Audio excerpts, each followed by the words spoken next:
Ketika kamu bekerja keras sebagai seorang karyawan ya, kamu jadi admin, kamu kerja keras, kamu kerja banting tulang lembur tiap hari, kesehatan pun dikorbankan, keluarga pun dikorbankan, berharap kemudian gajimu akan terus naik sehingga akhirnya kamu bisa beli rumah. Tahu nggak kalau sebenarnya kamu ada dalam posisi di mana kamu sedang dimiskinkan. Kenapa dimiskinkan? Karena sekeras apapun kamu bekerja, kalau kamu masih hidupnya itu menukar waktu dengan uang, kenaikan gajimu itu tidak akan pernah bisa mengejar kenaikan inflasi. Inflasi yang beneran yang terjadi di lapangan, bukan inflasi yang dilaporkan oleh media-media dengan dasar data dari instansi atau kementerian tertentu, bukan. Inflasi yang real tidak akan pernah bisa kekejar dengan kenaikan gajimu. Gaji naik 5%, yeay. Inflasinya 20%. Gaji naik 5%, yeay. Properti yang tadinya 100 juta, harga tanah yang tadinya 100 juta, sekarang dalam setahun ditawar 700 juta pun nggak mau dilepas. Ada nggak yang kayak gitu? Ada. Di Bali itu kejadian, di Canggu, di Uluwatu. Jadi harga tanah itu bisa naik 700% dalam satu tahun. Dalam setahun naik 700%. Pertanyaannya, ada nggak sih gaji karyawan naik 700% dalam setahun? Nggak ada. Artinya apa? Kalau kamu hanya mengandalkan gaji bulanan, pelan-pelan tapi pasti, sekali lagi, pelan-pelan tapi pasti kamu sedang dimiskinkan. Kamu akan jadi makin miskin. Makanya kenapa orang kelas menengah, kalau dia nggak cepet-cepet naik ke kelas atas, jadi kan kasta-kasta manusia nih ya, secara keuangan itu ada 3 lah secara umum ya. Kelas bawah, kelas menengah, kelas atas. Ada lagi nanti kaum elit lah dan segala macamnya. Kita nggak usah bahas yang elit dan segala macamnya. Ketiga aja, menengah, kelas bawah, kelas atas. Pertanyaan saya, kalau sekarang kamu di kelas menengah, bisa nggak kamu ke kelas atas? Jawabannya bisa, tapi susah. Bisa nggak kamu dari kelas menengah ke kelas bawah? Bisa. Otomatis autopilot pasti kamu turun ke kelas bawah. Kenapa? Karena memang sistemnya dibuat sedemikian rupa supaya kelas menengah itu jadi miskin. Dan kelas atas akan jadi makin kaya. Jadi gini, kalau sekarang misalnya kelas orang kayanya sedikit, menengahnya banyak, orang miskinnya sedikit, atau orang miskinnya makin banyak kayak piramida gitu ya. Jadi orang kayanya sedikit, orang menengahnya banyak, orang miskin juga makin banyak banget. Kedepannya orang kayanya akan tetap sedikit, orang menengahnya akan habis, sisanya di bawah banyak banget tuh, orang miskin semua tuh. Sekarang tinggal gini dibalikin, kamu mau jadi, kalau sekarang kamu kelas menengah, kamu mau naik ke kelas atas nggak? Kalau sekarang kamu adalah orang miskin, kamu mau naik ke kelas menengah lalu lompat ke kelas atas nggak? Atau syukur-syukur dari orang miskin langsung ke kelas atas? Amin. Saya aminin ya, saya doakan. Kalau kamu sekarang kelas orang miskin, kamu bisa naik ke kelas atas, saya doakan setulus hati, mudah-mudahan itu tercapai. Gimana caranya? Kamu tahu nggak? Ketika inflasi terjadi, inflasi itu adalah ketika harga barang makin mahal, sesimpel itu. Jadi makin mahal nih. Nah, ketika harga barang makin mahal, dia akan mencekek orang-orang kelas menengah. Apalagi kalau kelas bawah udahlah, dari dulu juga dicekek. Sekarang dengan harga makin naik ya dia di smackdown sekalian. Orang menengah ini tercekek. Sedangkan siapa sih? Ada nggak orang-orang yang diuntungkan dengan terjadinya inflasi? Nah, kamu harus mencoba berpikir di sisi mata uang yang lain. Sekarang kan mindsetnya itu masih ngelihat dari sisi orang yang terzolimi terus kan. Sebagai kelas menengah, sebagai kelas bawah yang terus aja menderita. Tapi ada nggak orang-orang yang diuntungkan dengan terjadinya inflasi? Jawabannya ada. Dan sadar nggak sadar, sebenarnya ada juga orang-orang menengah yang diuntungkan dengan terjadinya inflasi. Saya kasih contoh.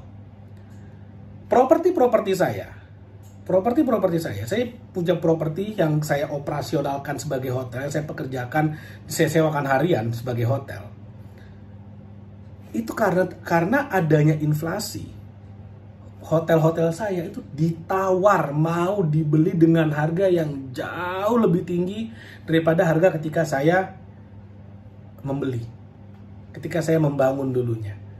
Ditawarnya tinggi sekali. Suatu hari saya iseng tanya, Pak, kok nawarnya harga segini? Saya bilang gitu aja, kok nawarnya segini Pak? Lah iya Pak, kan memang harga pasarannya segitu. Jadi harga pasaran tuh menjadi sangat tinggi dibandingkan dengan dulu ketika saya membangun hotelnya. Kenapa? Ya karena terjadi inflasi. Inflasi menguntungkan orang-orang yang punya aset. Ketika harga barang jadi mahal, maka harga properti juga mahal. Orang-orang yang tadinya pengen beli properti, ya selamat deh, nggak akan kebeli, harga properti udah naik tinggi sekali. Tapi bagaimana dengan orang-orang yang udah punya properti, harganya naik, mereka happy. Ketika di-appraise oleh bank, wah ternyata karena adanya inflasi, yang tadinya properti harga 1 miliar, karena ada inflasi jadi 2 miliar, wah naik. Jadi tanah yang tadinya harganya 100 juta, ketika dibeli, sekarang ditawar 700 juta pun saya nggak mau lepas. Itu kejadiannya di Uluwatu tuh. Jadi yang diuntungkan siapa? Yang punya aset. Orang apakah cuma orang kaya yang punya aset berupa properti, tanah? Nggak juga. Orang menengah pun banyak yang punya tanah, punya properti, punya kos-kosan, bahkan ada punya hotel. Saya juga nggak kaya-kaya amat lah. Saya bukan kelas yang elit-elit amat, enggak lah. Tapi paling tidak, inflasi itu menguntungkan orang-orang seperti saya yang punya aset. Sesimpel itu. Sesimpel itu. Emas naik terus harganya kenapa ya? Karena inflasi. Beruntunglah wahai yang udah punya emas dari dulu. Terberkatilah engkau yang punya aset dari dulu. Sekarang karena adanya inflasi, naiknya luar biasa. Pertanyaannya sekarang, gimana caranya supaya kamu bisa pindah kelas? Pindah kelasnya tuh jangan turun dong, tapi naik. Kamu kan udah nonton YouTube channel ini, udah subscribe Naik Level Indonesia, naik kelas dong, naik level. Jadi level tuh naik dari miskin jadi menengah, dari menengah naik kelas jadi orang kaya. Nah, gimana caranya supaya kau bisa naik kelas? Jawabannya satu, kamu harus komit, harus mau bayar harganya. Harganya ini nggak melulu soal uang, tapi ini adalah tentang seberapa kamu mau, kamu komit, kamu fokus untuk kasih dirimu value, untuk bikin dirimu menjadi seseorang yang bervalue. Maksudnya value itu apa sih? Dari dulu denger, value mindset. Nah, saya jelasin. Value itu adalah kemampuan yang kamu miliki untuk bisa memecahkan sebuah masalah. Contoh, kalau masalah yang bisa kamu pecahkan itu sangat sederhana, sehingga itu bisa dipecahkan oleh ribuan orang lainnya, maka kamu value-nya sangat kecil. Kenapa?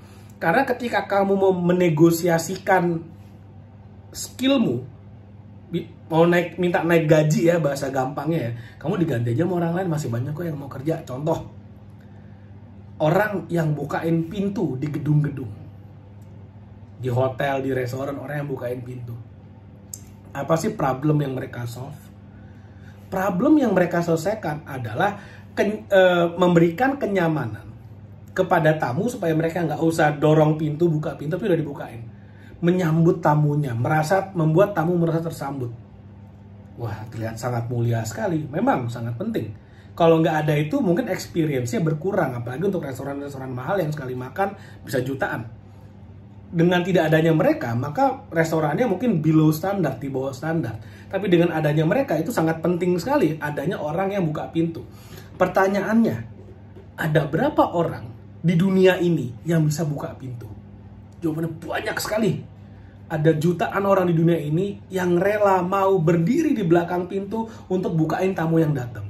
Dan menyambut selamat siang Pak, selamat datang, bukan itadakimasu, goshimasu, apapun lah bahasa Jepangnya itu. Ada ribuan orang, bahkan jutaan orang yang siap buka pintu lalu menyambut. Artinya apa? Kalau skillmu satu-satunya adalah buka pintu, ya value-mu sangat kecil. Karena permasalahan yang bisa kamu selesaikan, semua orang bisa. Seperti itu. Makanya naikin skillmu. Sekarang misalnya lagi dibutuhkan skill programmer, skill konten video editor tapi yang bagus. Jadi itu kamu akan bisa digaji yang tinggi. Kamu akan bisa dapat income yang besar. Kamu datang ke sebuah perusahaan properti, perusahaan agent properti, developer properti, kamu bilang, "Pak, saya mau kerja, saya nggak perlu digaji, saya bantu jualan, komisi saya 2%. Jualan satu properti minta komisi 2%. Kamu nggak usah digaji deh. Kalau harga propertinya 5 miliar, 2%-nya berapa? 100 juta. Kamu sebulan jual satu properti, income kamu yang tadinya UMR cuma 3 juta, 4 juta, sekalian jadi 100 juta sebulan. 100 juta, kamu bisa ngapain? Kamu bisa beli aset. Wah, ada inflasi, yang lain panik, kamu santai ongkang-ongkang kaki, makin gede inflasinya, harga propertimu makin menggila. Sesimpel itu. Jadi, sekarang fokusnya adalah gimana caranya kamu punya skill untuk kamu bisa memberikan dirimu value. Kamu belajar terus ilmu-ilmu yang mendatangkan uang yang banyak. Kalau saya sarankan belajar sales, belajar marketing. Kalau saya sarankan belajar ilmu jualan. Saran saya tuh, belajar ilmu jualan. Kalau kamu mau belajar ilmu jualan sebenarnya gampang banget. Ada sebuah buku yang bisa kamu pelajari. Judul bukunya itu adalah 69 strategi marketing. Nah, kebetulan buku ini saya nih yang bikin nih. Makanya saya tahu bener nih, ini buku bagus buat kamu. Karena buku ini bener-bener ngajarin gimana caranya kamu bisa memiliki skill jualan sehingga kamu bisa mendapatkan income yang besar. Balik lagi, income yang besar itu datang dari skill jualan. Orang-orang yang jago jualan ditakdirkan nggak akan pernah bisa miskin. Orang-orang yang bisa jualan itu adalah orang-orang yang akan kaya raya. Nah, jadi kalau kamu mau jualan, kamu bisa belajar dari buku ini yang judulnya adalah 69 strategi marketing dan branding. Sekarang udah ada e-booknya. Dan untuk setiap pembelian e-book ini, kamu akan mendapatkan voucher tanpa diundi senilai 100.000. Harga e-booknya 100.000, vouchernya juga 100.000, artinya kamu bisa dapat e-book ini gratis. Dimana belinya nanti ada linknya di bawah di description video ini. Kamu tinggal klik aja, kamu bisa beli e-booknya. Mudah-mudahan apa yang saya share bermanfaat. Jangan lupa like video dan share video ini. Subscribe YouTube channel ini. Sampai ketemu lagi di video berikutnya.